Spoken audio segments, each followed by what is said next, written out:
2023 men's Asia cup ফাইনালের মতো 2024 women's Asia cup ফাইনালেও মুখোমুখি হতে চলেছে ইন্ডিয়া এবং শ্রীলঙ্কা। তো আজকে দুটো মেগা সেমিফাইনাল ছিল। তো সেমিফাইনাল 1-এ মুখোমুখি হয়েছিল ইন্ডিয়া এবং বাংলাদেশ, এবং সেমিফাইনাল 2 ছিল শ্রীলঙ্কা এবং পাকিস্তানের মধ্যে। তো আমরা যদি প্রথম সেমিফাইনাল দেখি, সেটা কোনো সেমিফাইনাল বলাই চলে না, মানে একদম পুরো easy match, one sided match বললেও যেন সেটাকে কম বলা হয়। বাংলাদেশ দাঁড়াতেই পারেনি, তারা প্রথমে ব্যাটিং করে 80 রান করেছিল এবং টিম ইন্ডিয়া নেমে 10 উইকেটেই ম্যাচ জিতে গেছিল। স্মৃতি মান্দানা তিনি হাফ সেঞ্চুরি করেছিলেন এবং তার সাথে শেফালি বর্মা নট আউট ছিলেন।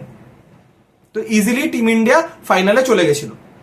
এবার যে সেকেন্ড সেমিফাইনাল ছিল, সেখানে পাকিস্তান প্রথমে ব্যাটিং করে 140 রান করেছিল 4 উইকেট হারিয়ে, এবং সেই রান চেস করতে নেমে এক বল বাকি থাকতে 3 উইকেটে ম্যাচ জিতে নেয় শ্রীলঙ্কা।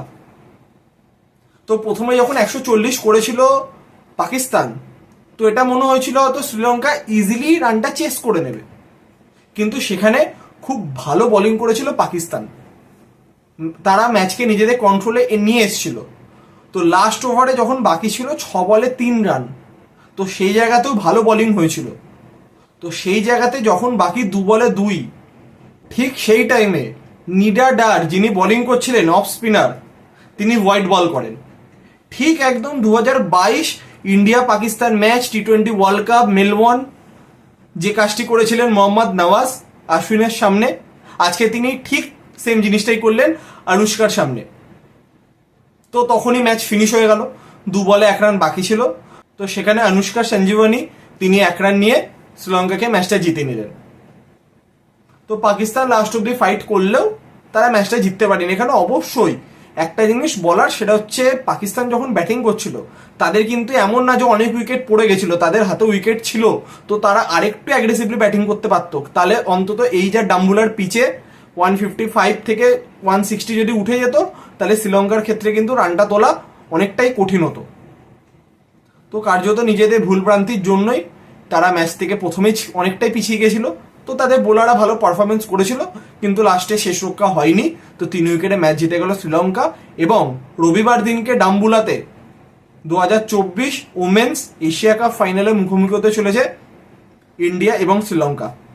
একদিকে রয়েছে হরমনপ্রীত কৌর এবং উল্টো দিকে হচ্ছে চামিরা আটাপাত্তু।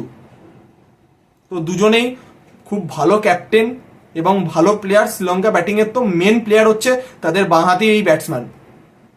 তো খুবই একটি হাড্ডাহাড্ডি ম্যাচ হতে চলেছে, সেটা আমরা সকলেই জানি। তো আমরা সকলে এক্সপেক্ট করব যে সেকেন্ড সেমিফাইনাল যেরকম হাড্ডাহাড্ডি যে থ্রিলিং ম্যাচ হয়েছে, ঠিক তেমনটাই যেন ফাইনাল ম্যাচটাও হয়। তারপর যে দল ভালো খেলবে সেই দলই উমেন্স এশিয়া কাপ 2024 জিতে নেবে। তো ফাইনালের সমস্ত আপডেট নিয়ে দেখা হবে রবিবার দিনকে ডাম্বুলাতে এশিয়া কাপ ফাইনাল ম্যাচ শেষ হওয়ার পর।